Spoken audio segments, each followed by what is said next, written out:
All right, guys, I'm back in the garage with my friend RC here. So we're just sitting here talking shop about the evolution of RCs, and he's holding my mini Erevo. This thing you guys saw back in 2011. This is the one where I extended the wheelbase a little bit on here because I was trying to design this for a track and where I could get maximum power without flipping over and everything else, and I pretty much perfected it, and then I just pretty much left it there. So you guys can reference my previous videos with this. So obviously this was the car that I first broke, and I pretty much ripped Traxxas a new one because I was really upset. But come to find out, because my wheelie bar was set down to the ground and it flipped over, it dragged the back of the car. So the reason why I want to point that out is the reason why, as far as the back rear of the chassis is weak, is because, as you notice, over the duration, I've got this. This is a car I bought, the 10 scale Erevo. I bought it online a few years ago, and the guy who I bought it from already had this on the back of the truck to make sure that it was stiff. So this was something that was added by the hobby community. And then just looking back at, or actually looking at now, we have the Kraton 6. As you guys notice, they added that. Or actually a lot of the guys have added that. I think, doesn't the Slash have something similar? A brace in the middle to prevent it from bending and snapping. So it's just nice to see how modders and hobbyists in the community came up with something because they noticed certain weak points. And then this is where we are now, where companies are offering that.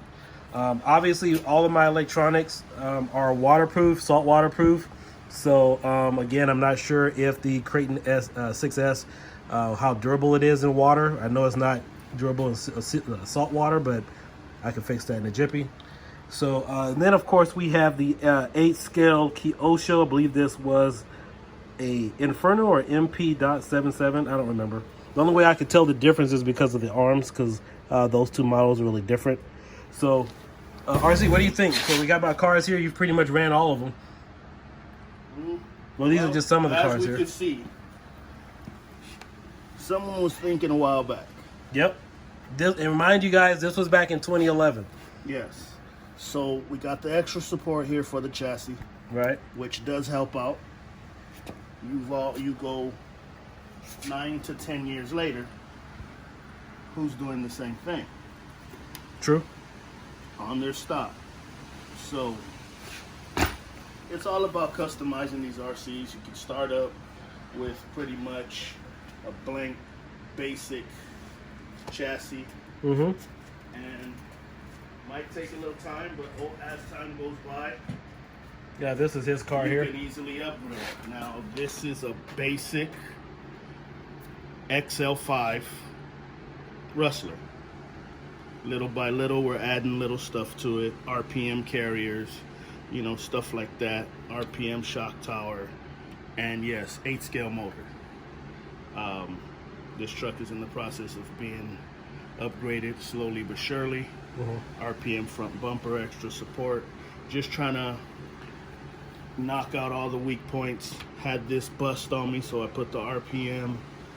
Always got to have some support up front. Was going to go T-bone, but RPM was more, right, you know, cost effective. Just the little stuff. Yeah, so I've been talking to RC, and we've been looking at some of these cars. And so just to let you guys know, I've tapped out of the 16 scale market. No more for me. What about you?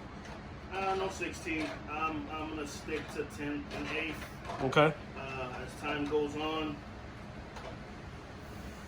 I might step up to a 5th scale. Right. But as for now, 10 scale and 8 scale. And, you know, with most of my 10 scales, I always beef them up to where they run as an 8 scale. So, you know. Right. So the reason why I'm stepping back from this 16 scales, as much as I love my Fiesta, my Boss, and my Mini Erevo, I spent a lot of time in trying to perfect it. I mean, obviously, I got the Mini Erevo where it needs to be, where you can run it full speed, hit bumps. I mean, a lot of the factors about the Mini Erevo wasn't only the shocks, but the tires. So if you do get soft tires, that absorbs so much shock, you really don't have to depend so much on the shocks themselves. And then as far as being able to turn full speed without flipping over, obviously you guys see I got these from the toys. Extended the wheelbase here. I believe it does have a little bit more wear and tear on the diffs, but with diffs being $12 each, I got tired of forking out 24 bucks every time I stripped a little something.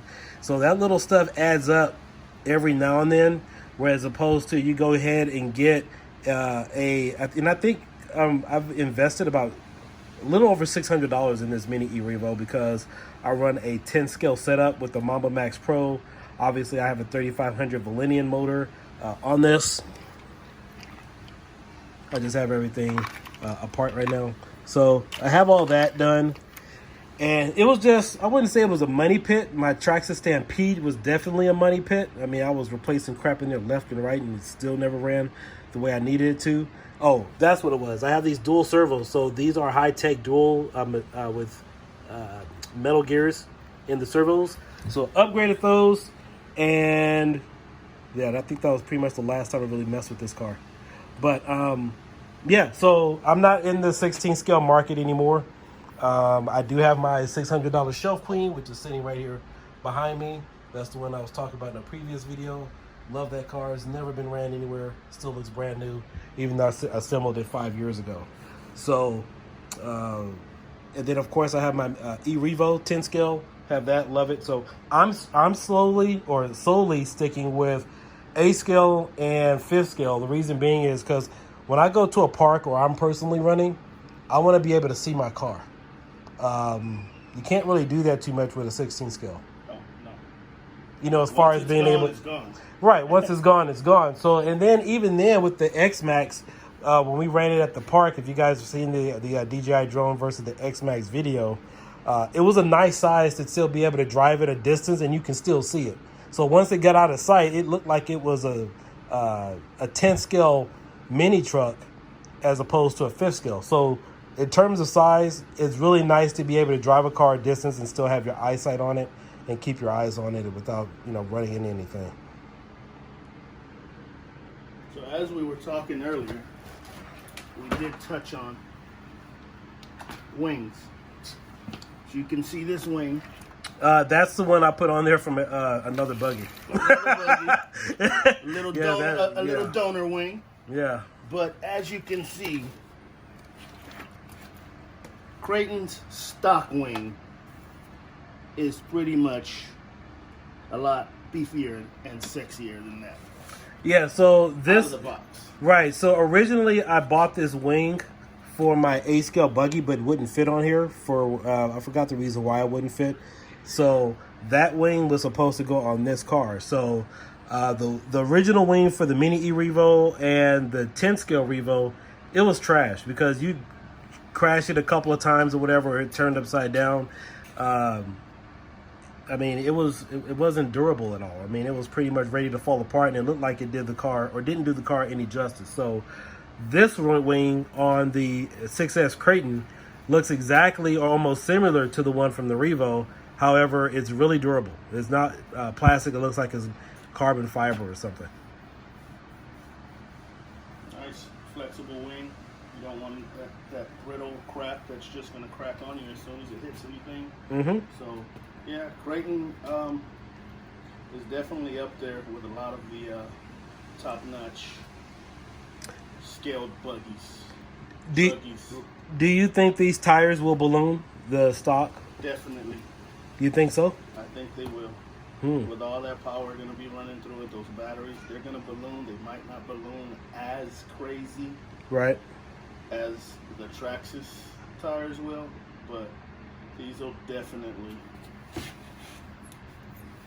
swell up a little bit. Yeah, now I know that these will probably swell up a little bit, but what I'm wondering is how durable will they be compared to, I mean, with stock tires? Will they pancake or not? Probably not. Probably not. They're a lot stiffer than the Traxxas Talons. So, only one way to find out. Yeah. Get them out, put some 6S power to them. Or put the batteries in them, turn it on full speed and see what they do, see if they balloon. See if they do it. Pretty sure they will, but not as bad Traxxas. The Traxxas Talons were a real thin-walled tire. As you can see how beefy these are compared to the Traxxas. All right, well, let's get some batteries in the radio. Where's that radio at?